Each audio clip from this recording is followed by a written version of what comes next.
مرد و زن بچے اور بچیاں بھی سبھی، مرد و زن بچے اور بچیاں بھی سبھی، علم حاصل کرو، علم حاصل کرو۔ جی بہت اچھے، سبحان اللہ۔ مرد و زن بچے اور بچیاں بھی سبھی، علم حاصل کرو، علم حاصل کرو۔ یہی فرمان رب، یہی قول نبی، یہی فرمان رب، یہی قول نبی، علم حاصل کرو، علم حاصل کرو۔ زندگی کی اندھیروں بھری راہ میں، آہ میں واہ میں اور ہر چاہ میں، زندگی کی اندھیروں بھری راہ میں، آہ میں واہ میں اور ہر چاہ میں۔ تو تمہید کے جناب حضرت مولانا سالم اشرف صاحب دامت برکاتہم العالیہ کو اس شعر کے ساتھ دعوت دے رہا ہوں کہ یہ الگ بات کہ خاموش کھڑے رہتے ہیں، پھر بھی جو لوگ بڑے ہیں وہ بڑے رہتے ہیں، اور ایسے درویشیوں سے ملتا ہے ہمارا شجرہ جن کے قدموں میں کئی تاج پڑے رہتے ہیں۔ جناب حضرت مولانا سالم اشرف صاحب دامت برکاتہم العالیہ۔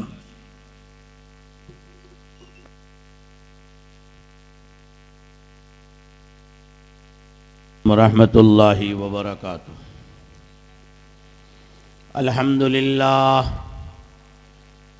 الحمدللہ نحمده ونستعینه ونستغفره ونؤمن به ونتوکل علیہ ونعوذ باللہ من شرور انفسنا ومن سیئات اعمالنا، من یهده اللہ فلا مضل له ومن يضلله فلا هادي له، ونشهد أن لا إله إلا الله وحده لا شريك له، ونشهد أن سيدنا وسندنا وشفيعنا وحبيبنا ومولانا محمدا عبده ورسوله، أما بعد فأعوذ بالله من الشيطان الرجيم، بسم اللہ الرحمن الرحیم۔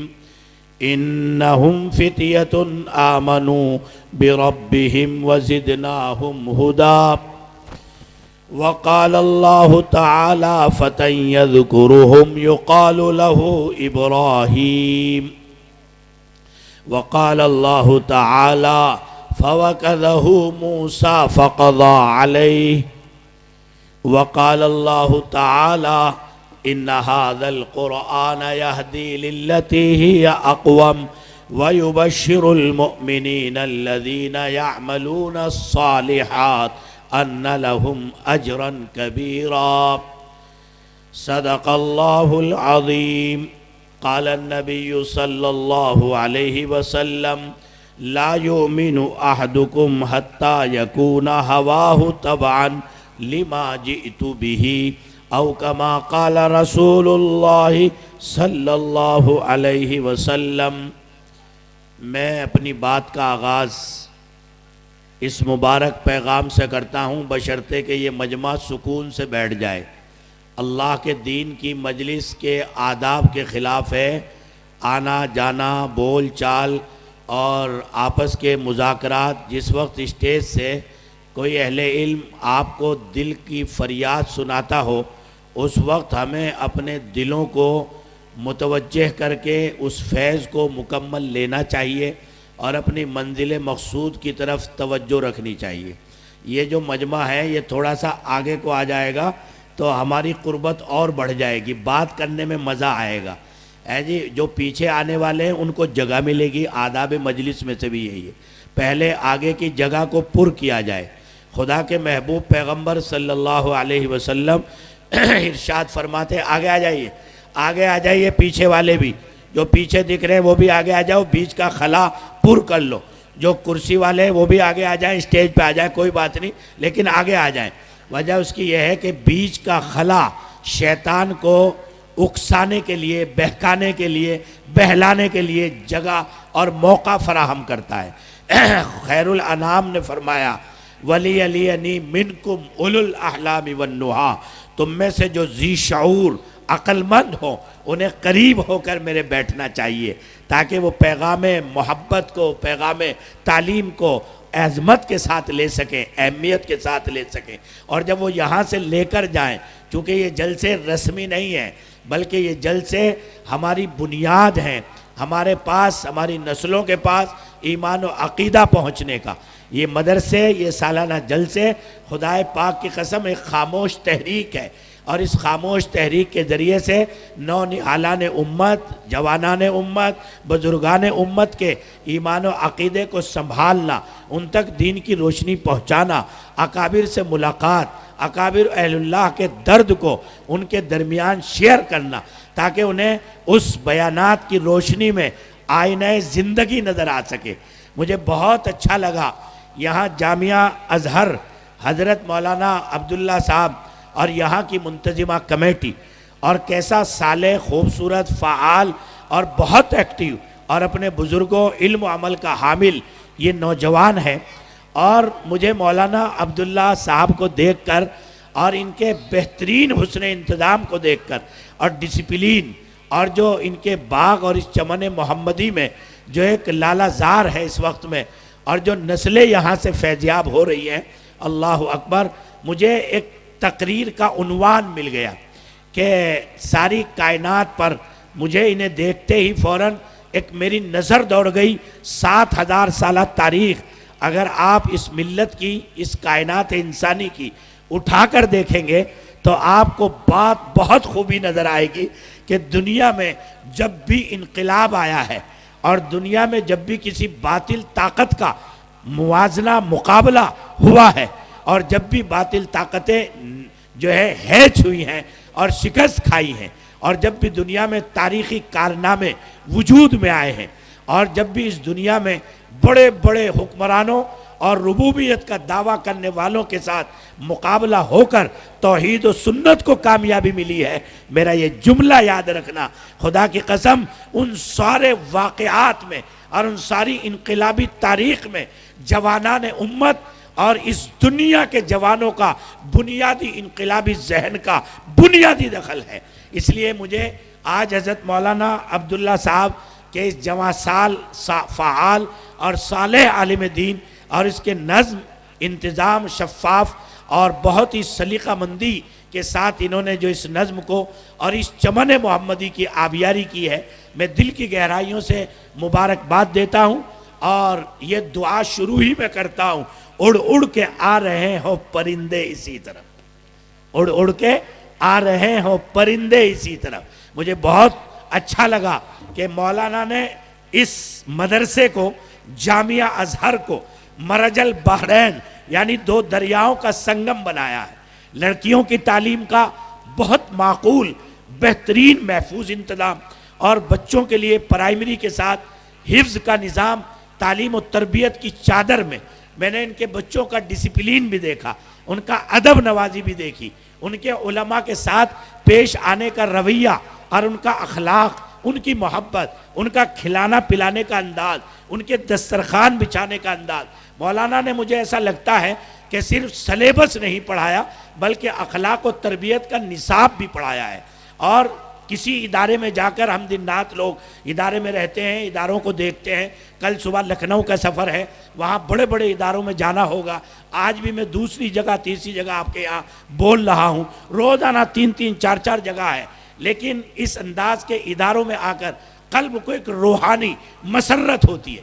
اس جہاں ادارے کا منتظم اور وہاں کے اساتذہ، استانیہ مخلص ہوتی ہیں، اور نظم و انتظام شفاف ہوتا ہے، قابل اعتبار ہوتا ہے، تو وہاں کی در و دیوار میں ایک بصیرت ہوتی ہے، وہاں کی در و دیوار میں ایک للہیت ہوتی ہے۔ ورنہ خدا کی قسم آپ کو حیرت ہوگی، ایسے ایسے جلسے ہم لوگ کرتے ہیں، بعض تو اتنا انتہائی کرتے ہیں کہ لاکھوں کا مجمع ہوتا ہے، اور بھائی ایسے بھی کرنے پڑتے ہیں کہ جہاں جا کے کھڑے ہو گئے، کار سے اتر گئے، کوئی پوچھنے والا ہی نہیں کہ بھیا تم کس کھیت کی مولی ہو، سمجھ رہے ہیں آپ؟ وہاں کوئی انتظام ہی نہیں ہے، ہمارے یہاں کون آئے گا، اس سے کون ملے گا، کون استقبال کرے گا، کون اس کو احترام کرے گا، کون اس کو کھانا کھلائے گا، کون اس کو ناشتہ کرائے گا۔ لیکن میں مبارکباد دیتا ہوں اس نوجوان عالم دین کو، یہ ہمارے قریب نہیں آئے، لیکن ان کی جو ایک منظم مربوط طلبہ اساتذہ کی جماعت ہے، اللہ اکبر، انہوں نے ہمیں ان کی کمی محسوس نہیں ہونے دی۔ اور یہ میں مدارس سے کہتا ہوں، سارا کام اپنے کندھوں پر مت لیجئے، اپنے کام کو بانٹ دیجئے، ٹیمیں بنا دیجئے، کون مولانا سالم کو لے گا، کون جو ہے مولانا جو دارالعلوم سے آئیں گے ان کی خدمت کرے گا، محتمم کہاں ہے، کہاں مشغول ہے، ہر چیز کو وہ اپنا آپ ہی دیکھے گا تو الجھ جائے گا، کام کو بگاڑ دے گا۔ دل کی گہرائیوں سے دعا کرتا ہوں اللہ اس چمن محمدی کو جو جامعہ ازہر ہے اور ایک صالح نوجوان فعال بزرگوں کا تربیت یافتہ سلیقہ مند نوجوان جس نے اس چمن کو حقیقت میں چمن محمدی بنایا ہے، اللہ ان کی زندگی میں برکت عطا فرمائے، اور ان کے سائے کو 7-8 سال سے جب سے ان کی آمد ہے یہاں میں نے کارگزاری معلوم کی، میں محسوس کیا کہ 7-8 سال کے اندر جو حفظ کا ایک معقول انتظام حضرت مولانا کی نگرانی میں یہاں قائم ہوا وہ قابل تحسین ہے۔ ورنہ گاؤں تو ایسا ہے خدا کی قسم میپ بھی گھما دیتا ہے، اتنے جنگلوں کا راستہ ہے کہ ہمیں 20 کلومیٹر آگے لے گیا میپ، لیکن بھائی جہاں اخلاص کے ساتھ محنت ہوگی وہاں اللہ جنگل میں منگل بنا دے گا، وہاں اللہ اپنی رحمتوں کا مقناطیس بنا دے گا، اس جگہ کو اللہ اپنی برکتوں کا مقناطیس بنا دے گا۔ اس لیے دل کی گہرائیوں سے دعا کرتا ہوں، مجھے بہت خوشی ہوئی۔ کتنی بچے فارغ ہوئے تھے؟ الحمدللہ آپ دیکھیے کہ مولانا کی سنجیدہ محنت کی برکت سے آج یہ ہماری بچیاں اللہ اکبر امت کی ان خواتین میں دورہ حدیث شریف پڑھ کر شامل ہوئی ہیں کہ جن کے دلوں کے رشتے ختم بخاری کے ساتھ اکابر دیوبند سے ہوتے ہوئے جناب رسول اللہ صلی اللہ علیہ وسلم کے روضہ اقدس سے ملتے ہیں، آپ کے مبارک سینے سے ملتے ہیں، اور آپ کے مبارک انوارات و برکات سے اس مبارک جامعہ ازہر کا رشتہ اللہ اکبر ان اکابر کے ہوتے ہوئے خدا کے محبوب پیغمبر تک پہنچتا ہے۔ اور یہ بات میں ویسے ہی آپ کو خوش کرنے کے لیے نہیں بلکہ مسند الہند حضرت شاہ ولی اللہ محدث دہلوی جو ہمارے مظفر نگر کے پھلت کے رہنے والے تھے لیکن دہلوی سے مشہور ہو گئے، بر صغیر میں کوئی آدمی ایسا نہیں ہے عالم دین کہ جو اپنی سند کو اگر حضور تک پہنچانا چاہتا ہے تو بیچ میں ایک کڑی کے طور پر درمیانی طور سے کون آئے گا؟ شاہ ولی اللہ محدث دہلوی ضرور آئیں گے۔ اس لیے کہ ہندوستان میں غیر منقسمہ ہندوستان میں سب سے پہلے علم حدیث لے کر کے آنے والی آپ ہی کی عارف باللہ شخصیت ہے۔ آپ فرماتے ہیں کہ میں روضہ رسول اللہ پر موجود تھا اور حالت بیداری ہی میں تھا، میں نے ایک عجیب منظر دیکھا، ایک بہت خوبصورت نور کا حالہ ہے اور وہ آسمان سے گر رہا ہے اور اللہ کے نبی کے روضہ مبارک پر اتر رہا ہے، اور اللہ کے نبی کے روضے میں وہ نور کا حلقہ اندر داخل ہو رہا ہے۔ یہ غور سے سننے کی بات ہے۔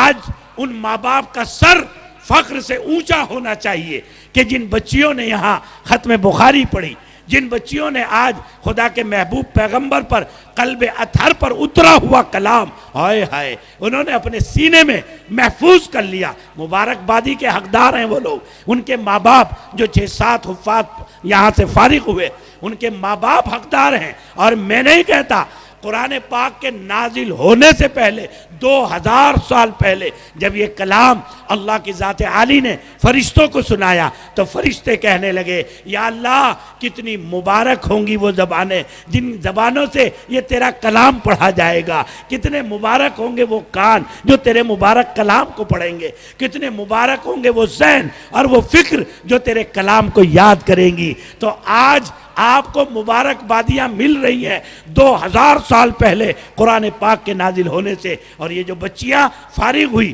الحمدللہ ان کا علمی رشتہ، ان کا سندی رشتہ، ان کا روحانی رشتہ آج سرور دو عالم سید المرسلین والاولین والآخرین شفیع المذنبین جناب رسول اللہ صلی اللہ علیہ وسلم کے قلب اطہر سے مل رہا ہے۔ تو سیدنا شاہ ولی اللہ محدث دہلوی فرماتے ہیں کہ میں نے عالم بیداری ہی میں جناب رسول اللہ صلی اللہ علیہ وسلم سے، بعض واقعات میں عالم منام میں نے اللہ کے نبی سے پوچھا یا رسول اللہ یہ جو نور آپ کے مبارک روزے میں آ رہا ہے اور اس کے بعد میں دیکھ رہا ہوں کہ آپ کے روزے کے جو سوراخ ہیں، جو جالیاں ہیں، ان جالیوں سے جو ہے وہ بڑی شعائیں نکل رہی ہیں اور اطراف عالم پہ جا رہی ہیں۔ جیسا آپ نے دیکھا ہوگا اگر آپ دروازہ بند کیے پڑے ہیں اور سامنے سے سورج آ رہا ہے اور باریک سی جو پھٹن ہوتی ہے اس پھٹن سے سورج کی روشنی کیسی اندر آتی ہے، تو اس انداز کی کیفیت تھی اللہ کے نبی کے روزے سے وہ نور نکلنے کی، اور وہ اطراف عالم میں نکل رہا ہے اور پتہ نہیں چل رہا ہے کہ یہ نور کی شعائیں کہاں جا رہی ہیں۔ تو مسند الہند حضرت شاہ ولی اللہ محدث دہلوی رحمت اللہ علیہ ارشاد فرماتے ہیں کہ میں نے خدا کے محبوب پیغمبر صلی اللہ علیہ وسلم سے سوال کیا تو آپ نے ارشاد فرمایا ولی اللہ یہ آثار رحمت عرش الہی سے میرے اوپر نازل ہوتے ہیں، اور اس کے بعد یہ مبارک میرے سینے سے نکل کر نورانی شعائیں اطراف عالم میں ہر اس مدرسے تک، ہر اس استاذ تک، ہر اس طالب علم تک، ہر اس طالبہ تک اور اس کے دل تک پہنچتے ہیں کہ جس کا علم حدیث سے ادنا بھی تعلق ہے، یا وہ حدیث پڑھا رہا ہے، یا وہ حدیث پڑھ رہی ہے، پڑھ رہا ہے، یا وہ حدیث کا مطالعہ کر رہا ہے، کر رہی ہے، یا حدیث کو سمجھ رہی ہے۔ اللہ اکبر۔ یوں فرمایا میرے قلب کا رشتہ ان علاقوں میں، ان بچوں میں، ان استادوں میں، ان محدثین میں، ان محدثات و معلمات میں پہنچتا ہے کہ جو علم حدیث سے رشتہ رکھتے ہیں۔ اس لیے بھائیو، بظاہر جامعہ ازہر اور یہ گاؤں للیانہ آپ اس کی فرش پر بیٹھے ہوئے ہیں، لیکن آج اتنے قیمتی ہیں آپ، آج خدا کے محبوب پیغمبر کے گھر میں آپ بیٹھے ہوئے ہیں، آج آپ اتنے قیمتی ہیں کہ آپ کے دلوں کے رشتے، یہاں پڑھنے والی طالبات، ان کے والدین کے رشتے، چونکہ ان کی چاہت سے، ان کی طرف سے وہ بچے اور بچیاں یہاں پڑھے، تو ان کے دلوں کے رشتے آج جناب رسول اللہ صلی اللہ علیہ وسلم خاتم الانبیاء والمرسلین جناب رسول اللہ کے قلب اطہر سے ہمارا روحانی رشتہ جڑا ہوا ہے۔ دل سے دعا کرتا ہوں، ایک طرف اس مبارک اجلاس کے تار روزہ رسول اللہ سے منسلک ہے، اور ایک طرف اس روزہ رسول اللہ کے تار حفاظ قرآن کی دستار بندی کی برکت سے عرش الہی سے جڑا ہوا ہے۔ ابھی ہمارے یہاں 382 علماء اور مفتیان کرام اور قرائے کرام دارالعلوم شفیہ دیوبند جو ہمارا ادارہ ہے اس سے فارغ ہوئے، تو اس میں میرا ایک چھوٹا بچہ ہے معصوم، ابھی 11 سال کی عمر ہے، اس نے حفظ قرآن مکمل کیا، اور اتفاق سے جلسے سے ایک دن پہلے اپنے استاذ کو 2 نشستوں میں، یعنی 8 بجے سے لے کر 1:30 بجے تک، پھر تھوڑا سا وضو وغیرہ کچھ کھانا پینا، پھر اس کے بعد 5:30 بجے تک الحمدللہ قرآن مکمل سنایا۔ تو اگلے دن جب جلسہ تھا تو اس کے اساتذہ نے اس کو حفظ کی سند یاد کرائی تھی۔ اللہ اکبر۔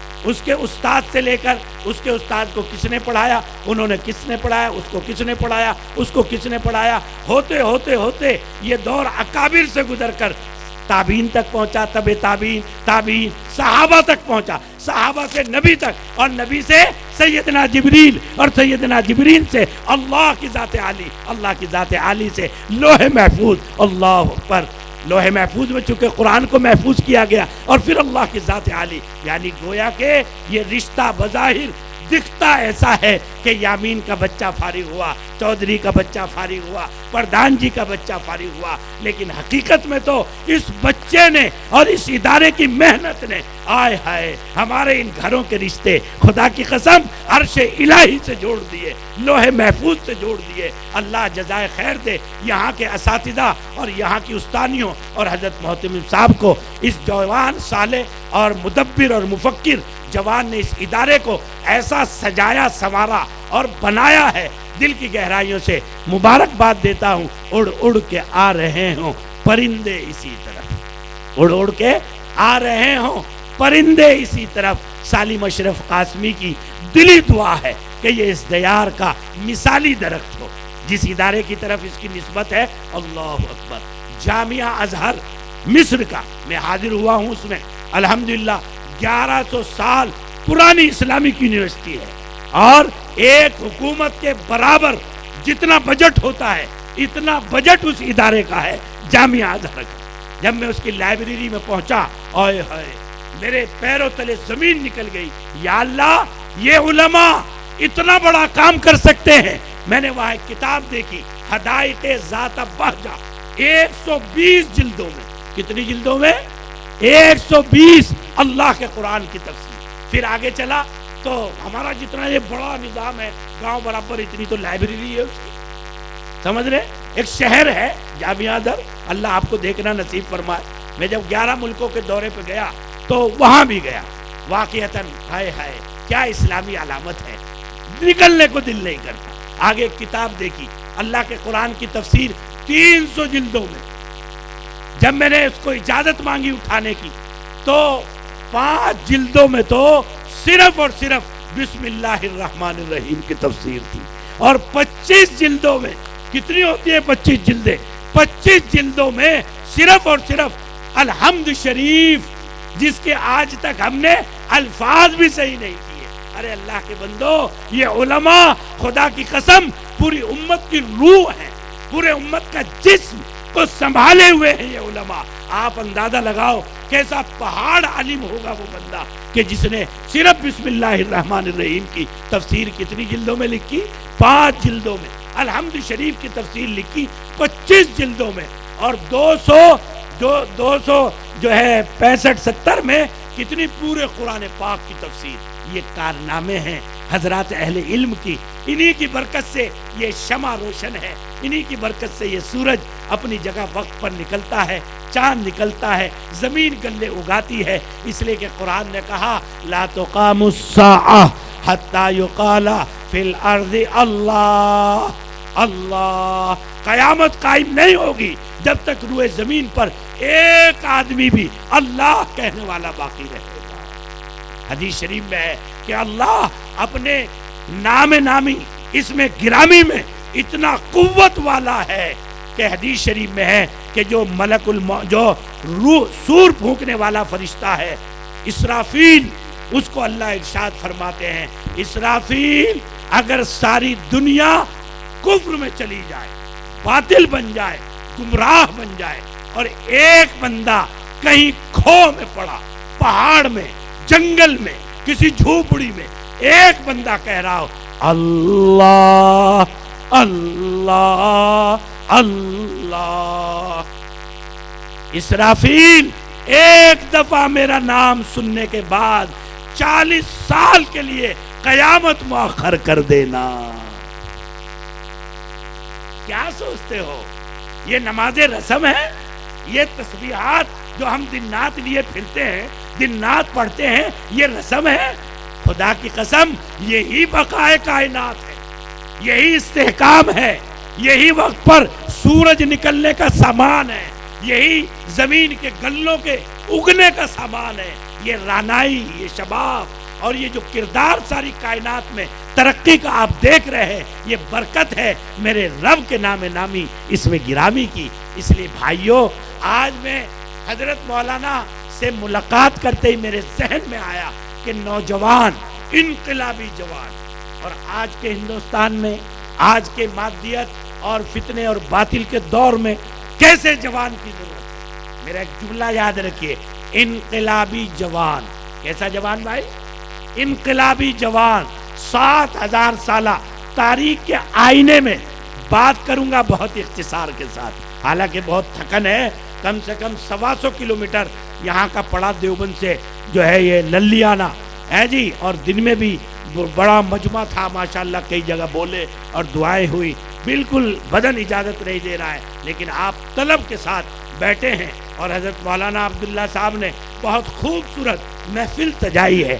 اللہ تبارک و تعالی ہم سب کے بیٹھنے کو قبول فرمائے، اور جو بات میں دل سے کہنا چاہ رہا ہوں اور جوانوں تک جو میسج دینا چاہتا ہوں، اس میسج کو خدا کرے ہمارا جوان طبقہ، میں عرض کروں گا کہ جو باہر دکانیں لگی ہیں، ہمارے مدرسے کا صحن ہے، گلی محلوں میں جو ہمارا جوان جہاں تک آواز جا رہی ہے وہ فوراً متوجہ ہو اس مبارک صحن کی طرف جہاں آج فرشتے بلائے لے رہے ہیں، اللہ کی رحمتیں اتر رہی ہیں، یہ اللہ کی رحمتوں کا مقناطیس ہے، آ جائیے، یہ موقع بار بار نصیب نہیں ہوتے، ہم بار بار آپ کو نہیں دکھیں گے، یہ موقع ہے۔ اس لیے میں نے کہا کہ مدارس اسلامیہ کی تحریک یہ جلسے خدا کی قسم خاموش تحریک ہے، اس کی برکت سے جو ہے بڑے بڑے علماء آ جاتے ہیں اور اپنے دل کا درد کہہ دیتے ہیں اور آپ سے مخاطب ہو جاتے ہیں، آپ سے ملاقات ہو جاتی ہے، ورنہ تو بھائی دن رات دینی دعوتی مشغولیاں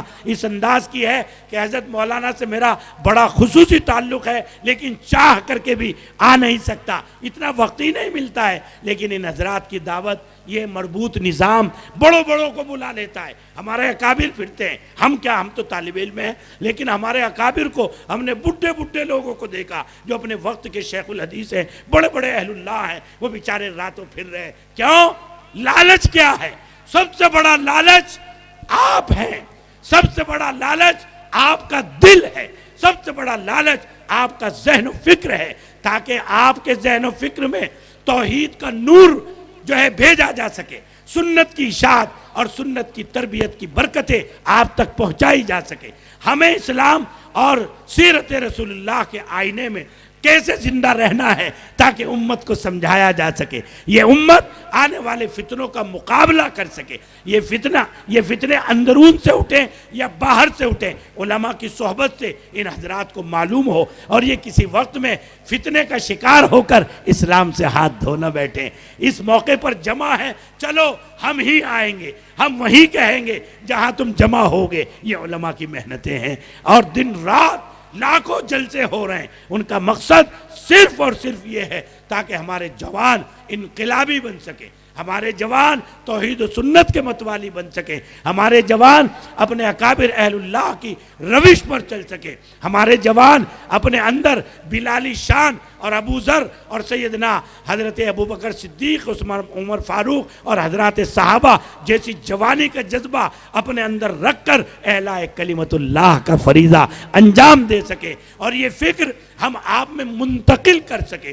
اگر یہ ہمارا جذبہ نہیں ہے تو پھر ہمارے آنے پہ لعنت ہے، ہمارے آنے سے کوئی فائدہ نہیں ہے۔ اس لیے بھائیوں، میں صرف آپ کو یہ بتانا چاہوں گا کہ انقلابی جوان اور ساری 7,000 سالہ تاریخ میں جوانوں نے کہاں کہاں کام کیا، بہت شارٹ میں، اور پھر وہ جوان جو اس زمانے کا ہے، جس کو فتنوں کا مقابلہ کرنا ہے، باطل کا مقابلہ کرنا ہے، اور شورش یورش اور یلغار کا مقابلہ کرنا ہے، اندر سے بھی اٹھے گی، باہر سے بھی اٹھے گی، حکمرانوں سے بھی اٹھے گی، باطل ذہنوں فکر سے بھی اٹھے گی۔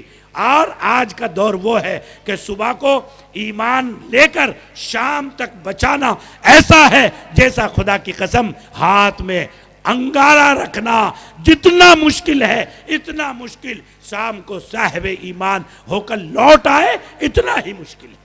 اس لیے آپ کو سیدنا آدم علیہ السلام کی کارگزاری سے لے کر آپ کو سیدنا موسیٰ علیہ السلام، سیدنا ابراہیم علیہ السلام کے متعلق قرآن کیا کہتا ہے؟ فَتَن يَذْكُرُهُمْ يُقَالُ لَهُ ابراہیم۔ سارا باطل ایک طرف ہے اور ایک اکیلا بچہ ہے، جوان ہے، جو آسمانوں کو دیکھ کر کہتا ہے نا یہ سورج غروب ہونے والا ہے، غروب ہونے والا خدا نہیں ہو سکتا، یہ چاند غروب ہو رہا ہے، غروب ہونے والا خدا نہیں ہو سکتا۔ وہ زمین کے اگنے والے ذرات کو دیکھ کر کہتا ہے کہ اس کے پیچھے کوئی اور طاقت ہے جو اس ساری کائنات کو چلا رہی ہے، اور اس کے خود کے گھر میں بت بنائے جاتے ہیں، تصویریں بنائی جاتی ہیں، ان کو پوجا جاتا ہے، لیکن ایک جوان کھڑا ہوا، اس نے اپنے آپ کو آگ میں ڈلنا گوارا کر لیا۔ قرآن پاک نے کہا لیکن اتنے بڑے باطل کے ساتھ سمجھوتا کرنا گوارا نہیں کیا۔ یہ سیدنا ابراہیم علیہ السلام ہے جو 40 سالہ جوان ہے، اور میں کیا کہوں، قرآن خود کہتا ہے سمعنا فتن یذکرہم یقال لہ ابراہیم۔ وہ سارے جب لوگ اکٹھے ہوئے باطل کے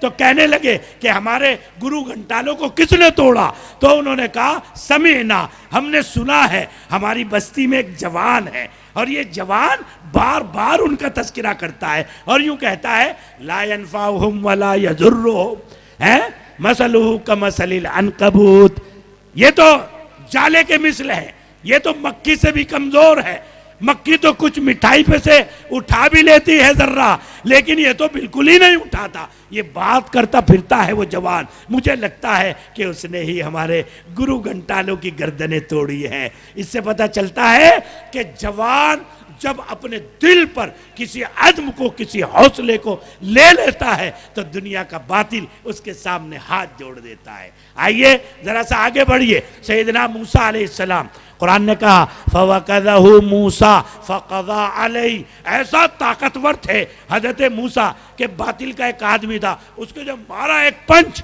تو ہماری زبان میں اگر اس آیت کا میں ترجمہ کروں، چونکہ اللہ نے مجھے تفسیر سے بڑا خاص لگا ہوتا فرمایا، اور الحمدللہ میں واحد عالم ہوں اس وقت دیوبند میں کہ تقریباً کئی چینلوں پر ترتیب کے ساتھ اللہ کا قرآن میری تفسیر چلتی ہے، آج تک کے مذہبی چینل میں بھی اس تفسیر قرآن کی برکت سے ان ہاتھوں پر 60-70 سے زائد لوگ الحمدللہ ایمان میں داخل ہوئے۔ تو میں اس کا ترجمہ کرتا ہوں، جیسے ہمارے یہاں کہتے ہیں نا سالے ایسا ماروں ایک ہی پانی نہیں مانگنے کا، بھائی اس سے بڑھیا ترجمہ نہیں ہو سکتا، سمجھ رہے ہیں؟ فَوَقَذَهُ مُوسَى فَقَضَى عَلَيْهِ، ایک تماچا ایسا دیا بس قضا علیہ، جی گر گیا، ختم ہو گیا، یعنی پانی نہیں مانگا۔ اور کون ہے اس وقت میں؟ فرعون، جو ربوبیت کا دعویٰ کرتا ہے، جس کے دربار میں آتے ہی لوگ پیروں میں گر جاتے، سجدہ کرتے۔ کتنی بڑی باطل طاقت ہوگی جو قرآن کہتا ہے فَقَالَ أَنَا رَبُّكُمُ الْأَعْلَى، میں تمہارا رب اعلیٰ ہوں۔ میں فرعون کے وہاں بھی گیا اور اس مردود لعنت اللہ علیہم اجمعین اس کو دیکھ کے بھی آیا، $10 دیکھ کر، $10 دیے اس کو دیکھنے کے۔ کیوں دیے؟ تاکہ میں اللہ کے قرآن کی سچائی کو اپنی آنکھ سے دیکھ لوں۔ قرآن نے کہا نا، کیا ہے وہ آیت؟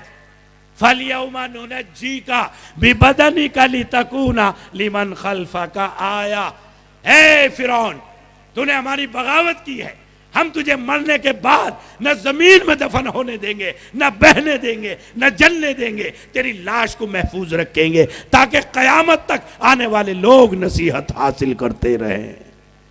باغیوں کا انجام ہوتا ہے کہ انہیں زمین بھی گوارا نہیں کرتی، سمندر بھی گوارا نہیں کرتا۔ تو ہم پورے مصر میں گھومے، سلطان صلاح الدین ایوبی کے قلعے پر گئے، ایک پیسفل پروگرام گورنمنٹ کی طرف سے تھا تو اس میں گئے تھے، لیکن ہم نے کہا بھائی چاہے کچھ ہو جائے $10 دیں گے لیکن اس مردود کو ضرور دیکھیں گے تاکہ میرے قرآن کی سچائی میرے سامنے آ جائے، میں اس مردود کے چہرے کو دیکھ لوں جس کو قرآن نے کہا اے فرعون ہم تیرے بدن کو محفوظ رکھیں گے۔ سنا تھا اللہ کے قرآن پر سچائی ہے، لیکن جب آنکھوں سے دیکھا اس کی یہ رگیں، آج بھی 4000 سال سے زائد کا زمانہ گزر گیا۔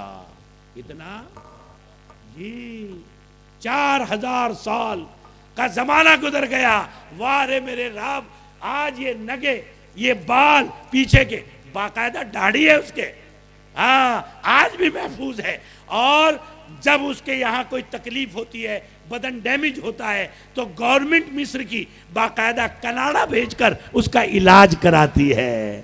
کیوں؟ تاکہ خدا کا قرآن سچا رہے۔ اس لیے کہ قرآن پاک کل بھی سچا تھا، آج بھی سچا ہے، قیامت تک سچا رہے گا۔ قوم عاد اور قوم سمود کی بستیوں میں گئے جن کی قوتوں کا یہ حال تھا، یوں کہتے تھے من اشد منا قوہ، ہم سے زیادہ طاقتور کون ہو سکتا ہے؟ لیکن للے آنے والے سنو، جس نے قرآن نے جس کی ترجمانی کی، ینحتون من الجبال بیوتا، وہ لوگ اپنے ناخنوں سے تراش تراش کر پہاڑوں میں مکان بناتے تھے۔ میرے پاس 2000 سے زائد فوٹو ہیں، ایسے ایسے ٹوپی گر جائے اتنے اونچے پہاڑ اور ان کے اندر ان کے مکان، ان کا قد ہوتا تھا 60 ہاتھ، چوڑائی ہوتی تھی سینے کی 20 ہاتھ، ان سے زیادہ طاقتور اور کون ہوگا؟ لیکن یہ گنہگار آنکھیں نظارہ دیکھ کے آئی ہے جوانوں، کس جوانی پہ فخر کرتے ہو؟ کس یہ بناتے ہو ہمارے جوان آج کل اس میں جا کے بنا رہے ہیں خدا کی بغاوت کے ساتھ۔ یاد رکھو قوم عاد اور قوم سمود سے زیادہ بڑے جوان اور طاقتور نہیں ہو سکتے، جن کو قرآن نے خود کہا، وہ یوں کہتے تھے من اشد منا قوہ، ہم سے زیادہ طاقتور کون ہو سکتا ہے؟ لیکن ہائے ہائے جب میرے رب کی بغاوت کی ہے تو 7 کلومیٹر کا پہاڑی ایریا ہے، ادھر بھی پہاڑ ادھر بھی پہاڑ، اور جب آدمی وہاں گھستا ہے تو دل لرزنے لگتا ہے، رونے لگتا ہے۔ کیوں؟ اللہ کا عذاب نازل ہوا، اور کیسا عذاب؟ قرآن پاک نے کہا الحاقۃ ملحاقہ وما ادراک ملحاقہ کذبت ثمود وعاد بالقارعہ فاما ثمود فاہلکوا بالطاغیہ واما عاد فاہلکوا بريح صرصر عاتیہ۔ 7 رات ہوا چلی، کتنی باریک چیز ہے، اور وہ تھے طاقتور، لیکن 7 رات ہوا چلی اور وہ ہوا سے کٹ کٹ کر ایسے گر رہے تھے جیسے آج مشینوں سے لپٹس کے درخت ہیں جی، بڑے اونچے اونچے دیودار کے درخت کٹ کٹ کے گر جاتے ہیں، کوئی بھی طاقت کام نہیں آ سکی، وہ 20 ہاتھ کا سینہ کام نہیں آ سکا، وہ سینکڑوں فٹ ان کا قد کام نہیں آ سکا۔ اللہ کی بغاوت خدا کی قسم بہت بری بلا ہے جو نسلوں کے نشانات کو مٹا دیتی ہے، بربادیاں اپنی آنکھوں سے اللہ کے عذاب کی دیکھ کر کے آیا ہوں خدا کی قسم۔ اس لیے بھائیوں میں آج نوجوانوں سے مخاطب ہوں، نوجوانوں تم ہمارا مستقبل ہو، اس ملت اسلامیہ کی اساس ہو اور آنے والے فیوچر کا پلرز ہو تم۔ اگر تم نے اپنے آپ کو بنایا تو یہ امت بنے گی، اور اگر تم نے اپنے آپ کو بے حیائی کی روش پر کھڑا کر لیا، غیروں کے طرز کو تم نے اپنی پہچان اور اپنی تہذیب بنا لی، تو خدا کی قسم اس قوم کو مرنے مٹنے کے لیے کسی اور ایٹم بم کی ضرورت نہیں ہے۔ اس لیے کہ ابن خلدون نے اپنے تاریخی صفحات میں لکھا ہے کہ جس قوم کا جوان بے حیا ہو جائے، جس قوم کا جوان ماں باپ کا باغی ہو جائے، جس قوم کا جوان سنت و شریعت کا مذاق اڑانے والا بن جائے، اور جس قوم کے طرز اور ہیئر کٹنگ اور ان کے انداز اور ان کے دن رات واٹس ایپوں پہ، فیس بکوں پہ، انسٹاگرام پہ ان کے ناچنے اور گانے دن رات لگتے ہوں اور وہ عیاشی اور فحاشی کا نشان بن چکے ہوں۔ اگلا جملہ میرا یاد رکھنا، اگر کسی قوم کا جوان ایسا آوارہ اور بدمزاج اور بے حیا اور باپ کا نافرمان اور بڑوں کا طاغی اور رب کا باغی ہو جائے، خدا کی قسم اس قوم کی بربادی کے لیے اس کے مرنے کے تابوت میں وہ آخری کیل ہوتی ہے، اس کے بعد کسی اور حملے کی ضرورت نہیں ہوتی۔ اس لیے سوچئے، یہ صرف دستار بندی کا جلسہ نہیں ہے، یہ قوموں کو بیدار کرنے کے پروگرام ہے، یہ قوموں کو اپنا مشن بتانے کے پروگرام ہے، یہ قوموں کو اپنا ویژن اور اپنا مستقبل طے کرنے کے پروگرام ہے۔ میں مولانا عبداللہ کو مبارکباد دیتا ہوں کہ وہ چن چن کر ایسے لوگوں کو بلاتے ہیں جو اپنا دل نکال کے رکھ دیتے ہیں آپ کے سامنے۔ اس لیے آپ اس پیغام کو عظمت سے لیا کیجئے، زندگیوں میں تبدیلی لائیے۔ سیدنا ابراہیم علیہ السلام نے کیا تبدیلی لائی، پوری تفصیل اس وقت نہیں بتا سکتا، لیکن ایسی تبدیلی لایا وہ جوان، ہائے ہائے، اس کی نسل میں 4000 سے زائد پیغمبر اس اللہ کی طاعت کی برکت سے پیدا ہو۔ کتنے پیغمبر؟ 4000 سے زائد۔ اور جب ایک دن بیٹے کو بلایا اسماعیل کو تحفہ دینے کے لیے تو تحفہ دے دیا، حضرت اسحاق آ گئے، اسماعیل کہیں گئے ہوئے تھے، بعد میں آئے اسماعیل اور ان کو نبوت مل گئی، ان کی نسل میں 4000 پیغمبر آنے کا فیصلہ باپ کی طرف سے ہو گیا، دعا ہو گئی، دعا دے دی۔ جب اسماعیل کو پتہ چلا تو بہت دکھ ہوا. آج میرے ابا نے بلایا تھا تحفہ دینے کے لیے اور میں غیر حاضر تھا. گئے, دروازہ بجایا, ابا اجازت ہے آنے کی؟ کہا بیٹے آؤ. کہا میں آیا ہوں, آپ نے دعا کے لیے بلایا تھا لیکن میں کہیں چلا گیا. کہا آپ چلے گئے تو کیا کروں, اب میں تو دعا دے دی.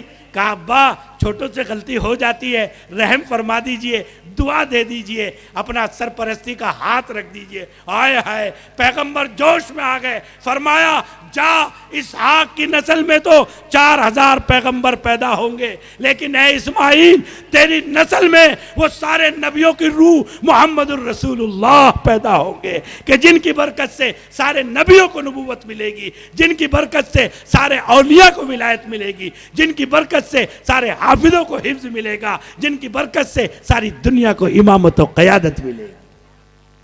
اس لیے بھائیوں, جوانوں, بڑوں کی سرپرستی میں رہنا سیکھ لو. اور میرا یہ جملہ یاد رکھو, جوانوں کا جوش اور بڑوں کا ہوش.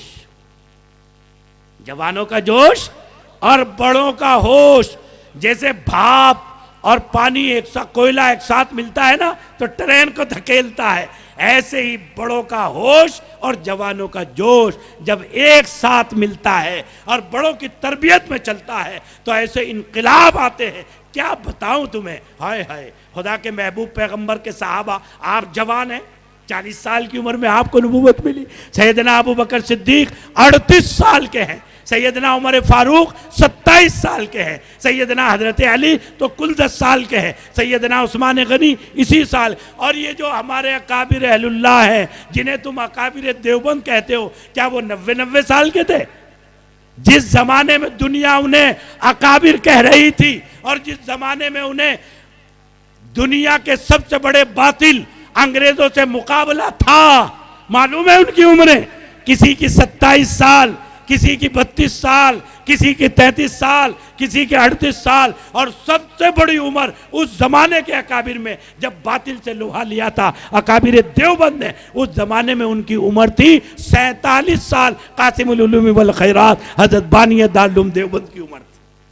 اس لیے للے آنے والوں, انقلاب لانا ہے تو جوانوں کو مقصد زندگی پہچاننا پڑے گا, اور جب ان کا مقصد ان کی سمجھ میں آ جائے گا, نبی کی تربیت سے آ گیا تھا, تو سیدنا محمد الرسول اللہ صلی اللہ علیہ وسلم نے اپنی زندگی کے بالکل اخیر میں جو سب سے بڑا لشکر روانہ کیا ہے وفات سے پہلے, یہ علماء بیٹھے, ان سے پوچھنا اس لشکر کا کمانڈر ان چیف اسامہ بن زید ہے جن کی عمر 18 سال کی ہے. کس کو کمانڈر بنا رہے ہیں؟ 18 سال. اور ہمارا 18 سال کا بچہ, کسی کی یہاں سے پینٹ پھٹی ہے, یہ بھائی غلط کہہ رہا ہوں, کسی کی یہاں سے پھٹی ہے, وہ بھائی تیری تو پھٹ رہی ہے, اجی یہ فیشن ہے. کیا کہے؟ فیشن ہے. واہ, جب غربت کی وجہ سے جو ہے پائجامہ کہیں سے پھٹ جاتا تھا تو لوگ اسے تانے دیتے, آج اپنے آپ پھاڑ لیتا ہے اور فیشن بتاتا ہے. کیا الٹی گنگا بہ رہی ہے. اس لیے بھائیوں, غیروں کے گندے کلچر میں لت ہونے کے بجائے خدا کے محبوب پیغمبر کا پاکیزہ طریقہ اختیار کرو.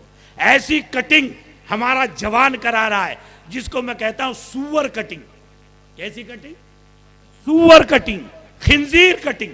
یہاں سے صاف, بالکل صاف, اور یہاں سے یوں کھڑے رہتے ہیں جیسے خنزیر کے اوپر بال کھڑے رہتے ہیں نا, اور بڑا خوش ہوتا ہے, ان پہ پتہ نہیں کیا کیا گون سا لگاتا ہے تاکہ وہ کھڑے رہیں اور میرا شمار انسانوں میں سے ہٹ کر جانوروں میں ہو جائے. الامان والحفیظ.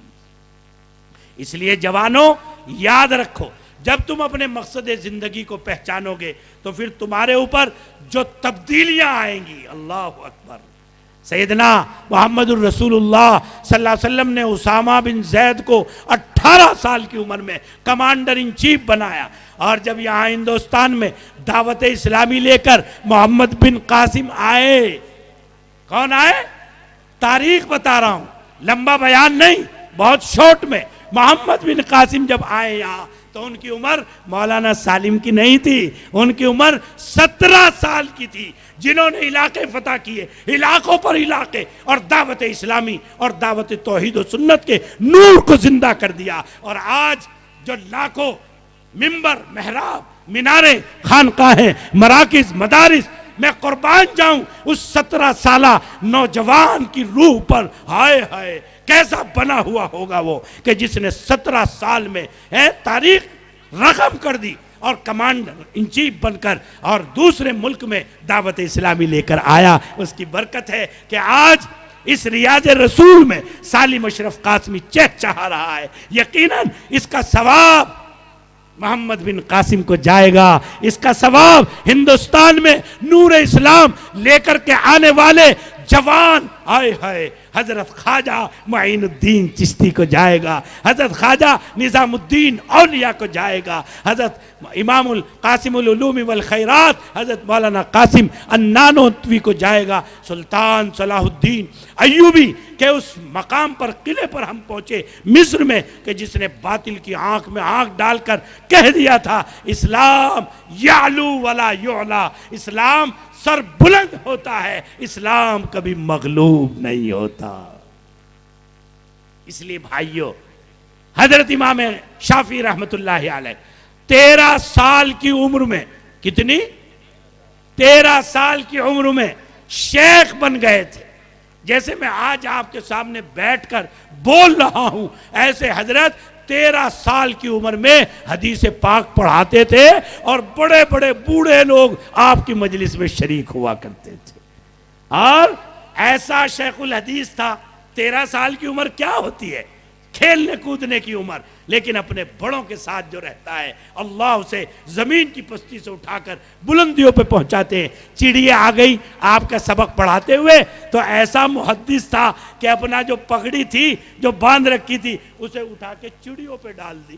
کیونکہ بچہ تو بچہ ہوتا ہے چاہے وہ نبی کا بچہ ہو، بھائی بچہ تو بچہ ہے.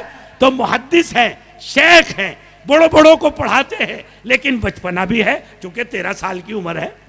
تو 13 سال کی عمر میں اللہ نے ان کو امام وقت بنایا. حضرت مجدد الفسانی کے صاحبزادے خواجہ معصوم اللہ اکبر 12 سال کی عمر میں اپنے والد گرامی سے خلافت لے کر شیخ اور خانقاہی نظام جاری کر دیا تھا. اور بڑے بڑے اکابر اہل اللہ اس 12 سالہ شیخ کے ہاتھ پر بیعت لیتے تھے اور اپنی اصلاح کیا کرتے تھے. کہاں تک مثالیں؟ اتنی بات سمجھو کہ جو جوان اپنے بڑوں کے ساتھ تربیت کے سائے میں رہے گا. آج تو ہم اپنے تایا چچا کے ساتھ نہ حقہ پیتے ہیں نہ ان کے ساتھ بیٹھتے ہیں. ان کے ساتھ بیٹھنا اپنی توہین سمجھتے ہیں. سمجھے بھائی؟ اس لیے ہمارا نوجوان آج ذلیل ہو رہا ہے، رسوا ہو رہا ہے. نہ علماء کے پاس بیٹھتا ہے، نہ اپنے داداؤں کے پاس بیٹھتا ہے، نہ اپنے خاندان کے بڑے بزرگوں کے پاس بیٹھتا ہے. ارے اللہ کے بندو، یہ زمانے کی کڑوی کسیلی جھیل کر تکلیفیں اٹھا کر زمانے کے گرد و پیش کو دیکھ کر یہ بڑے ہوئے ہیں. انہوں نے داڑیاں جنگلوں میں دھوپ میں سفید نہیں کی، انہوں نے تجربات میں سفید کی ہے. جو ان کے پاس بیٹھو گے اللہ خواجہ کیا نام تھا ان کا، حضرت شیخ سعدی رحمت اللہ علیہ فرماتے ہیں میں اپنے باپ کی انگلی پکڑ کر چل رہا تھا. ایک آدمی نے مجھے دیکھا، میں بڑا خوبصورت تھا بچپن میں، تو اس نے میری طرف ٹوفی دکھائی. میں اس کی ٹوفی کے لالچ میں اپنے باپ کی انگلی چھوڑ دی اور میں ٹوفی لے لی. اور اس کے بعد ابا تو پتہ نہیں چلا، آگے نکل گئے اور میں شام تک تڑپتا رہا، روتا رہا. اور کسی طرح سے گئے دیر رات اس میلے میں میرے والد کی جب بہت منادی ہوئی اور بہت اعلانات ہوئے، جب جا کر کے میری ملاقات ہوئی، ہائے ہائے شیخ سعدی نے نتیجہ لکھا ہے، اے جوانوں، اے بچوں، جو اپنے بڑوں کی انگلی چھوڑ دے گا زمانہ اسے تل ملا کے رکھ دے گا، زمانہ اسے تڑپا کے رکھ دے گا، زمانہ اپنے تانوں اور تشنیوں اور گالیوں کا اس کو نشانہ بنائے گا. اور جو اپنے بڑوں کی سرپرستی میں رہے گا، بڑوں کا ہوش اور جوانوں کا جوش جب دونوں ایک ساتھ چلیں گے تو اس دنیا میں انقلاب آئے گا. اللہ تبارک و تعالی ہمیں اس حقیقت کو سمجھنا آسان فرمائے. لیکن سوال یہ ہے، یہ جوان اپنے آپ کو بنائے کیسے، سوارے کیسے، سجائے کیسے، اور اپنے اندرونی اور باطن کو. آج تو فتنے ہی اتنے ہیں. میں کل کسی جگہ تھانہ بھون میں شاید بیان کر رہا تھا کہ آج ہمارے جوانوں کو ذہنوں کو اندر سے تار تار کرنے کے لیے اور گمراہی ان میں اتارنے کے لیے اور قرآن و سنت سے انہیں دور کرنے کے لیے سائنسدانوں نے ریسرچ شروع کی. کیا ریسرچ؟ کہ انہوں نے اس بات کو متعارف کیا کہ زبان پر جب کوئی نشے کی چیز رکھی جاتی ہے تو دماغ بھی اس سے کیا ہو جاتا ہے؟ متاثر ہوتا ہے. یعنی دماغ اثر لیتا ہے باہر کی چیز کا، سونگھنے کی چیز کا، سننے کی چیز کا، دیکھنے کی چیز کا. اس پر ریسرچ کی اور انہوں نے ریسرچ کر کے گانوں کے پیچھے میوزک کی جو ٹون جسے کہتے ہیں، گانوں کے پیچھے آپ نے دیکھا ہوگا کہ ہلکی ہلکی سی ٹون چلتی رہتی ہے. تو وہ ٹون میں کیا الفاظ ہے یہ تو ہماری سمجھ میں نہیں آتا، لیکن ہم گانے سنتے ہیں. میوزک نفاق کا مرکز ہے. نفاق کسے کہتے ہیں؟ وہ کفر جو دل میں چھپا ہوا. اس کا مطلب یہ ہے جوانوں، بہت گہرائی کی بات بتا رہا ہوں. میوزک جو ہم دن رات سنتے ہیں اور ہمارے کانوں میں لیڑیں لگی رہتی ہیں، سنو، اس کی وجہ سے زنا کے جذبات پیدا ہوتے ہیں، سیکس کے جذبات پیدا ہوتے ہیں، گالی دینے کے جذبات پیدا ہوتے ہیں، مار دھاڑنے کے جذبات پیدا ہوتے ہیں، نفرت سے، مذہب سے دوری کے جذبات پیدا ہوتے ہیں. آپ کہیں گے صاحب لتا منگیشکر کا ایک گانا ہے، اس سے نفرت کے ماحول اور جذبات کیسے پیدا ہو جائیں گے؟ آؤ سنو. ابھی سائنس نے ریسرچ کی کہ ہم جب کسی میسج کو دماغ میں اتارتے ہیں تو وہ دماغ متاثر ہوتا ہے. تو انہوں نے چھوٹے چھوٹے بیک گراؤنڈ بنائے. کیا بنائے؟ Back ground. میں 5-6 آپ کو بیک گراؤنڈ کی مثال دیتا ہوں. جیسے ہیتھ یور ریلیجن، ہیتھ یور ریلیجن، ہیتھ یور ریلیجن. اپنے مذہب سے نفرت کرو، اپنے مذہب سے نفرت کرو، اپنے مذہب سے نفرت کرو. یہ بیک ٹریک ہے. یہ بیک ٹریک کس پہ لگا ہوا ہے؟ گانے کے پیچھے. گانا تو گا رہی ہے لتا منگیشکر، گانا تو گا رہا ہے سلمان خان، گانا تو گا رہا ہے عامر خان، گانا تو گا رہا ہے کوئی اور، لیکن اس گانے کے پیچھے جو بربادی تمہارے ذہنوں تک لانی ہے وہ ہے کیا رکھا ہے ملا گری میں، کیا رکھا ہے عبادت میں، کیا رکھا ہے اس تسبیح میں، کیا رکھا ہے تہجد میں. چھوڑو. Hate your religion, hate your religion. مذہب سے نفرت کرو، مذہب سے نفرت کرو. وہ بچہ میوزک سننے والا نماز سے باغی ہو جاتا ہے، علماء کی مجلس سے باغی ہو جاتا ہے، باپ کی سننے سے باغی ہو جاتا ہے، قرآن کو کھول کر پڑھنے سے باغی ہو جاتا ہے، وہ اللہ کے دین کی محفلوں میں بیٹھنے سے باغی ہو جاتا ہے. اور سناؤں، kill your dad, kill your dad, kill your mom. ماں کو مارو، باپ کو مارو. یہ سائنٹسٹوں کی ایجاد ہے. یہ بیک ٹریک ہمارے گانوں کے پیچھے لگا ہوا ہے. آپ اندازہ لگاؤ للیانے والوں، جب یہ ہمارے بچے یہ گانے دن رات سنیں گے تو کیا یہ تمہارے فرما بردار ہو جائیں گے؟ کیا یہ دین کی محفل میں بیٹھ جائیں گے؟ کیا یہ راتوں کو تہجد اٹھ کر کے سلطان صلاح الدین ایوبی کی طرح ہائے ہائے، جس وقت میں پتا چلا کہ یہودیت کا بحری بیڑا، یہودیت کا بحری بیڑا مسلمانوں پر، بستی پر آکرمن کے لیے تیار ہے تمام ہتھیاروں کے ساتھ. یہ جوان تھا، 18 سال کی عمر تھی، بیت المقدس میں داخل ہو گیا اور رات کو جو رویا ہے رب کے سامنے، آئے ہائے کبھی ہمارا جوان ایسا تھا، یہ زمین پہ روتا تھا، آسمان پہ خدا کی قدرت حرکت میں آ جاتی تھی. جس وقت میں صبح ہوئی اور آپ باہر نکلے تو ایک دل کا فقیر، اللہ والا، جو دل کی دنیا سے بھی دیکھتا تھا، جب اس سے آپ نے مصافحہ ملائے اور دعا کی درخواست کی تو معلوم ہے اس اللہ والے نے کیا کہا؟ صلاح الدین گھبراؤ نہیں، تم جس قوم کی فکر کر رہے ہو، ایک نوجوان بچے کی رات کی آہوں نے، رات کے آنسوؤں نے اور رات کے رب کے سامنے گڑ گڑانے نے، ہائے ہائے وہ بحری بیڑا جو 1,00,000 فوج پر مشتمل تھا سمندر میں ڈبو دیا ہے. اسے کہتے ہیں جوان.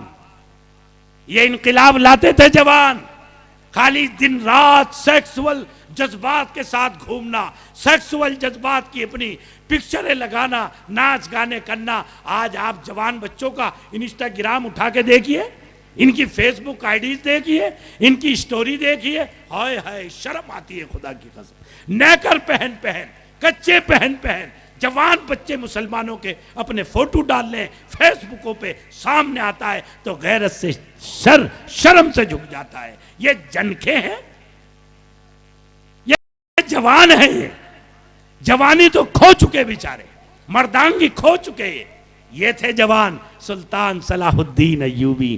فرمایا اے میرے بیٹے تو قوم کی فکر مت کر، ایک جوان کے آنسوؤں نے اللہ نے یہودیوں کے بحری بیڑے کو سمندر میں ڈبو دیا ہے۔ ہائے جوان، تیری آنکھوں سے کبھی ایسے آنسو نکلتے تھے کہ باطل ڈوب جاتا تھا، ایٹم بم ڈوب جاتے تھے، مشین گنیں ڈوب جاتی تھی، اور اللہ کی قدرت کی قہر سامانیہ اے اللہ پوری قوم کی حفاظت کا سامان بن جایا کرتی تھی۔ اس لیے میں آج بالخصوص جوانی کا لفظ مجھے اچانک یاد آ گیا، اور میں نے مولانا عبداللہ صاحب کو دیکھ کر کہا واقعتاً دنیا میں انقلاب تو پیدا کرتے ہیں وہ جوان ہی کرتے ہیں، لیکن شرط ہے کہ جوان کا تعلق اپنے بزرگوں سے ہو، بڑوں سے ہو، اپنے خاندانی اجداد سے ہو، اولیاء اللہ سے ہو، علماء سے ہو، اپنے ماں باپ اور اپنے تایا، اپنے دادا، اپنے نانا جو بڑے ہمارے اہل اللہ ہیں ان کے ساتھ اس کا رشتہ جڑا ہوا ہو، تو پھر یہ جوان خدا کی قسم زمانے میں انقلاب پیدا کرتا ہے۔ لیکن یہ انقلاب کی صفات کہاں سے پیدا ہوتی ہے؟ یہ میں نے آپ کو سائنس کا بہت تھوڑا سا حوالہ دیا ہے، میرے پاس اس کی کم سے کم 2.5-3 گھنٹے کی ریسرچ ہے کہ دنیا میں جو زنا عام ہو رہا ہے، جو بے حیائی عام ہو رہی ہے، جو فحاشی عام ہو رہی ہے۔ معلوم ہے آگے کی بات ایک اور بتاتا چلوں، آج کل کالج کے جوان ایک عطر لگا رہے ہیں، اس عطر کا نام ہے کورم، وہ خالص سیکسول عطر ہے، اور سائنسدانوں کی اس پر ریسرچ ہو چکی۔ اس کی خوشبو کو اگر عورت لڑکی سونگے گی تو وہ فوراً اپنی جنسی پیاس کو بجھانے کے لیے چاہے اسے ناجائز اور رب کی بغاوت کرنی پڑے راہیں ڈھونڈنے لگے گی۔ جوان لگا کر جائے گا تو وہ اپنی، جیسے آج کل کی وہ اصطلاح ہے نا، ہاں بھائی تو سنگل ہے یا کیا کہے بھائی، سنگل ہے یا ڈبل ہے؟ ہاں یہ صحیح کہہ رہا، بالکل پتہ ساری بات تو گئے نہیں، ہاں جواب نہیں بھائی خدا کی قسم۔ تو یہ پوچھا جاتا ہے، یعنی سنگل رہنا، بغیر لائن کے رہنا، بغیر سیٹنگ کے رہنا، تمہاری زبان میں کہہ دوں اس کو توہین سمجھا جاتا ہے۔ تو سائنسدانوں نے ریسرچ کی کہ ایسی خوشبو بنائی جائے، پھر ان کے پاس ملک کی اور ممالک دنیا کی بڑی بڑی کمپنیاں پہنچ گئی، انہوں نے کہا ہمیں ایسی خوشبو بنائیے کہ جب وہ گراہک اس سے سونگے، گراہک پر وہ پڑے تو وہ آ رہا ہو $50 کا ناشتہ خریدنے، 200 کی خریداری کر کے لے جائے۔ تو آج جو بڑے بڑے مال بنے ہیں نا، یہ عام مولوی صاحب نہیں بتائیں گے، دھیان رکھنا، یہ بہت گہرائی کی باتیں ہیں، کتابوں میں کم ہیں، یہ تجربات سے ملتی ہیں، دوسروں کا جب ہم لٹریچر پڑھتے ہیں تو حقیقتیں کھلتی ہیں۔ تو انہوں نے ایک خوشبو بنائی جو آپ نے دیکھا ہوگا کہ جب آپ کسی بڑے شو روم میں جائیں گے یا بڑے اس میں جائیں گے جو آج کل مال بننا ہے، تو وہاں پنکھے چلتے رہتے ہیں ایسی کے، اور وہ خوشبو آپ تو سوچ رہے کیا مست خوشبو ہے، سمجھ رہے ہیں آپ؟ وہ مست خوشبو نہیں ہے، وہ مست خوشبو آپ کی جیب کو ڈھیلا کرنے کے لیے ہے۔ کمپنیوں نے کہا ہم تمہیں اتنا اماؤنٹ دیں گے، ہماری سیل کراؤ۔ آیا ہو آدمی $100 کی 1000 کی خریداری کرنے کے لیے، لیکن بیگم بار بار ہاتھ مار رہی ہے، نہیں یہ بھی سوٹ چاہیے، یہ بھی سوٹ چاہیے، یہ ہیل کی جوتی چاہیے، خرید دے گا، بیچارے کا چاہے سارا کارڈ خالی ہو جائے۔ یہ جذبہ کہاں سے پیدا ہوتا ہے؟ یہ جذبہ اس خوشبو سے پیدا ہوتا ہے جو خوشبو ہوا کے ذریعے، اس لیے سادی دکانوں سے خرید لیا کرو، بیگموں کی بات کم مانا کرو، سادی دکان پہ خرید لیا کرو، خدا کی قسم ان سارے فتنوں سے بچ جاؤ گے۔ ہاں اس لیے اندر خانہ نظام ہماری جوانی کو داغدار کرنے کا، ہماری جوانی کو برباد کرنے کا، ہماری پاک صاف جوانی کو بے حیا بنانے کا خدا کی قسم باطل کا ایسے ایسے ہتھ کنڈے ہیں، الامان والحفیظ، میں تصور بھی نہیں کر سکتا، ایسی باریک باریک راہیں ہیں ہمارے جوانوں کو برباد کرنے کے لیے۔ اس لیے یہ جوان تعمیر کہاں ہوگا، کن صفات کی روشنی میں ہوگا؟ تو یاد رکھیے 4 صفات ایسی ہیں، اس گندگی کے مقابلے میں ہمارا جوان 4 صفات لے آئے۔ کیا صفات بھائی؟ 4 صفات۔ میں ایسی تقریر کرتا ہوں جو آدمی کو شروع سے اخیر تک سمجھ میں آئے، چونکہ میں مفتیوں کو پڑھاتا ہوں۔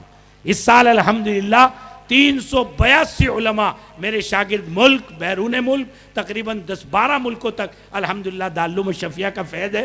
یہ بچہ محبوب بھی پڑھا اور کئی ادارے کے علاقے کے بہت حضرات مفتیان، آپ کے للیانے کے مفتی ناظم اشرف لونی میں امام و خطیب ہے، بڑا قابل عالم دین ہے، ابھی لونی میں پرسوں ملاقات ہوئی، اللہ نے بہت عزت سے نوازا اس کو، وہ بھی میرا شاگرد ہے، اور کئی حضرات ہیں آپ کے علاقے کے۔ یہاں میرٹھ شہر میں تو 40 بڑی مسجدوں میں مدارس میں کوئی شیخ الحدیث، کوئی امام و خطیب الحمدللہ اشرافیہ سے پڑھے۔ تو مجھے علماء کو پڑھانے کا سلیقہ اللہ نے دیا ہے، اس لیے دور دور سے علماء مجھ سے پڑھ رہے ہیں تکمیل افتاء، آن لائن بھی آف لائن بھی۔ آن لائن میں سال 277 علماء تھے، اور وہاں رہ کر کے جو پڑھ رہے تھے مدرسے میں وہ الحمدللہ 86 علماء تھے جو وہاں پہ رہ کر پڑھ رہے تھے۔ میں چاہے 2 گھنٹے بات کروں لیکن اپنے اول کو نہیں بھولوں گا، 20 کو نہیں بھولوں گا۔ میں نے آپ کو بتایا جوانی کی اہمیت، صرف اتنی بتائی نا، جوانی کیا انقلاب برپا کرے گی، اور وہ جوانی کی بات یاد آئی مولانا عبداللہ پر، اور میں نے اسی میں اپنی بات کو سمیٹ دیا۔ اب لاسٹ اپنی بات کرتا ہوں، یہ جوانی تعمیر کیسے ہوگی؟ 2 ہی سبق ہے نا، جوانی کی عظمت اور یہ داغدار جوانی، پاکیزہ جوانی کیسے بنے گی۔ اگر وقت ہو تو بتاؤں گا۔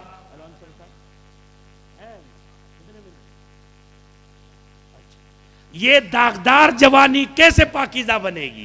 ہائے ہائے، قرآن پاک نے، احادیث رسول اللہ صلی اللہ علیہ وسلم نے، اس جوان نے جو اپنے اوپر گندگی لپیٹی ہے، اور میں کہتا ہوں یہ سیکس، یہ فحاشی، یہ چیٹنگ، یہ سیٹنگ، یہ ساری گندگی ہے۔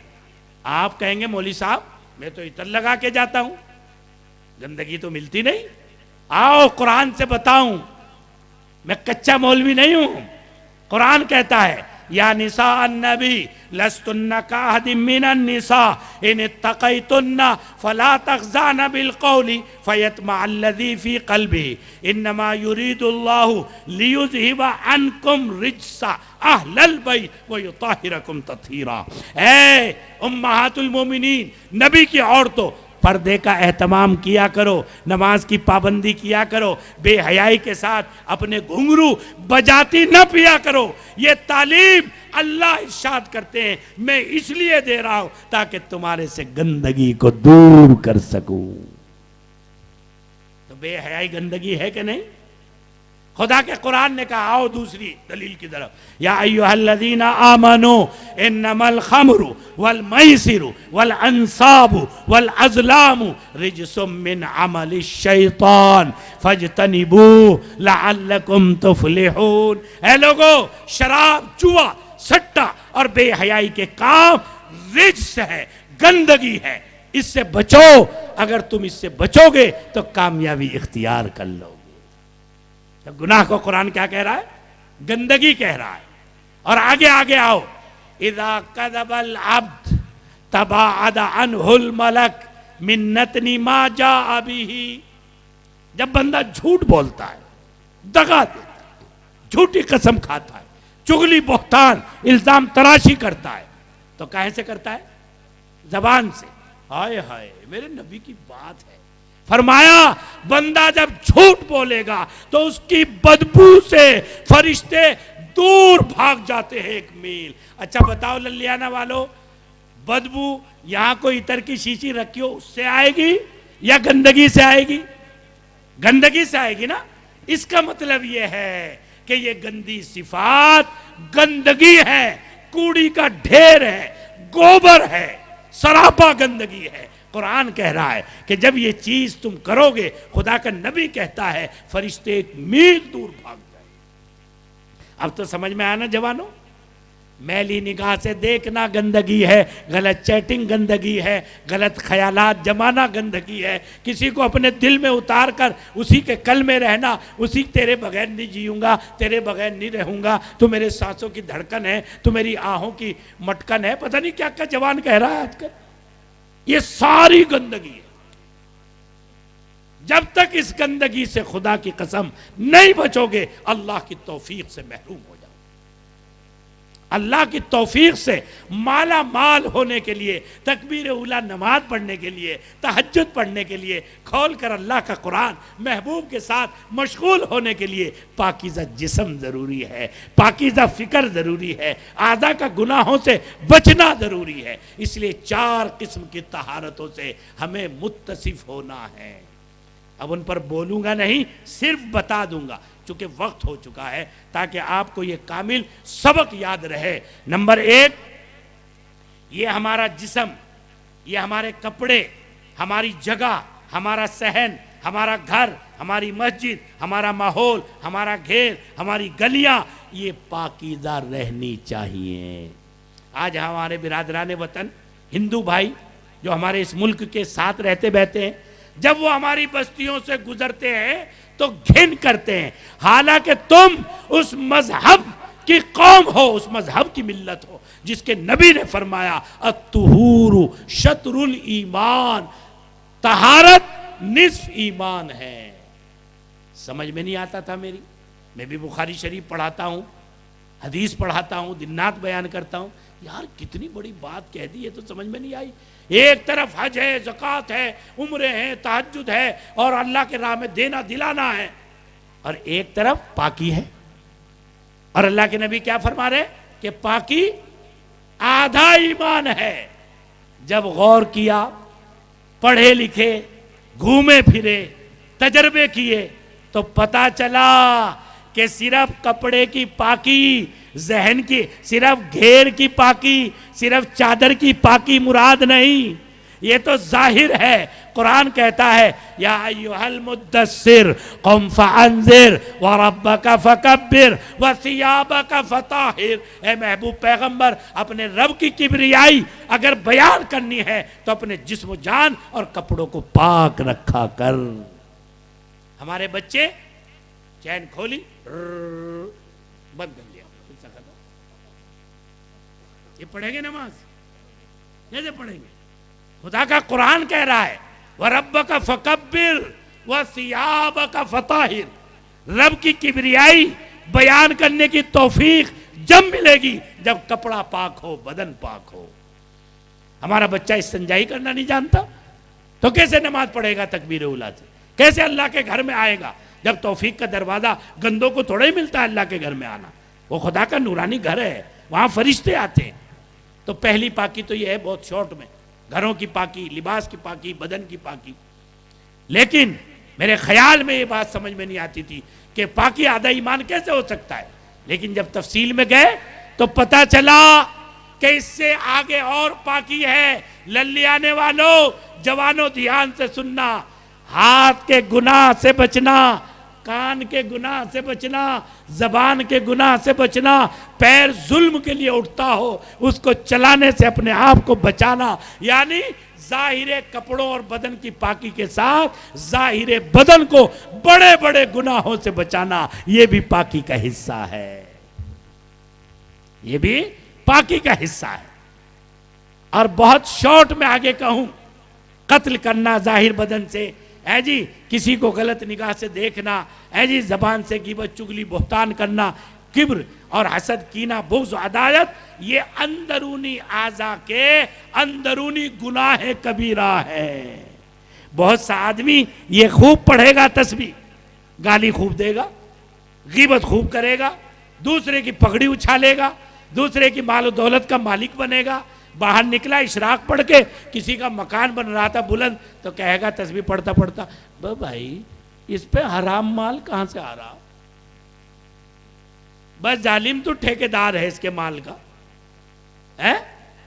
دینے والی ذات اللہ کی، یہ اللہ کا بندہ اور فیصلہ تو کر رہا ہے.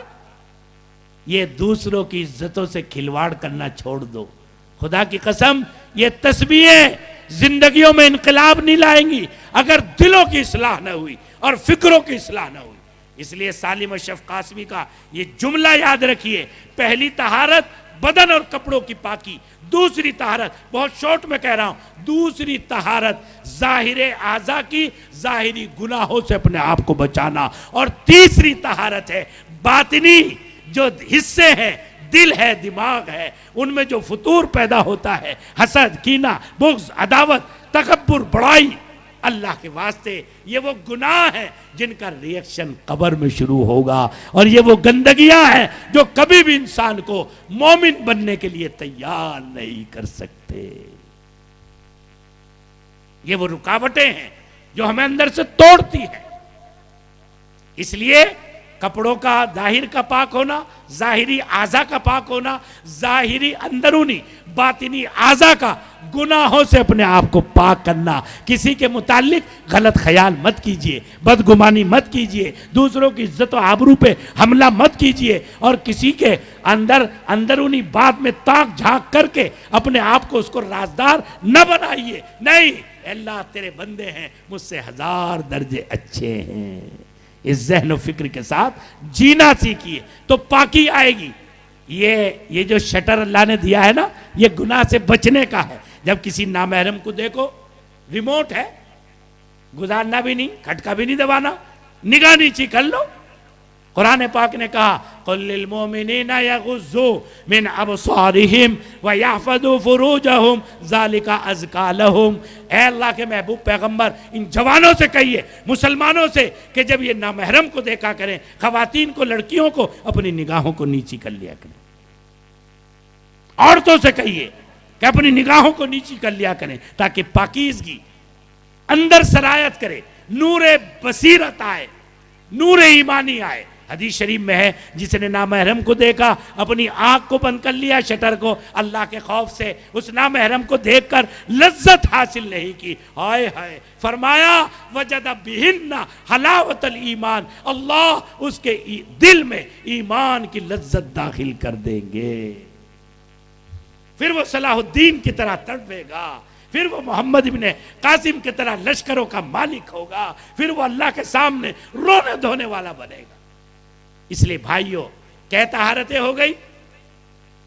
3 طہارتیں، چوتھی طہارت ہے، ہائے ہائے، فرمایا دنیا کے بڑے سے بڑے باطل کو اللہ کی طاقت کے مقابلے میں ہیج اور مکھی کے پر کے برابر تصور اگر کرے گا تو دل گندا ہو جائے گا۔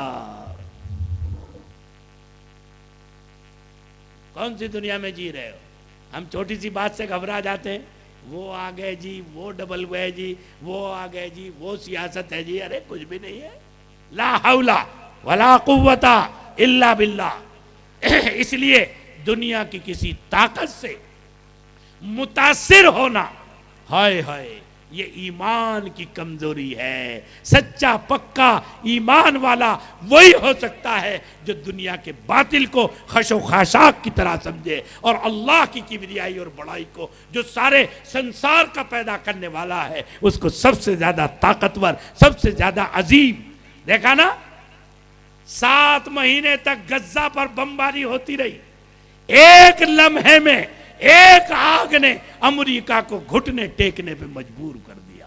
واہ رے میرے مولا، وہ جو اربوں اربوں کے محلات میں رہتے تھے، ان کے ہاتھ میں کٹورے تھے۔ لاس اینجلس ایسا شہر ہے، تم تصور بھی نہیں کر سکتے وہاں کی رونق، وہاں کی دولت اور وہاں کی رانائی کو۔ پورا شہر جنگل میں تبدیل ہو گیا۔ میرا مولا ہے، میرے رب کی شان ہے۔ کون سی دنیا میں جیتے ہو کہ دنیا کے ذرا سے باطل سے گھبرانے لگو؟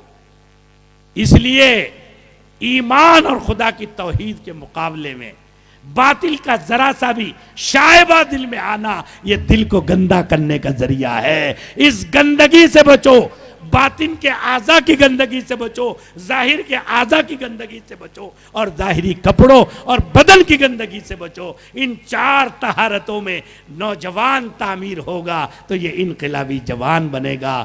میں اس بات کے ساتھ اپنی بات ختم کرتا ہوں۔ سعادت، سیادت ہے تعلیم، سعادت سیادت، سیاست ہے تعلیم، حکومت، قانون، قوت ہے تعلیم.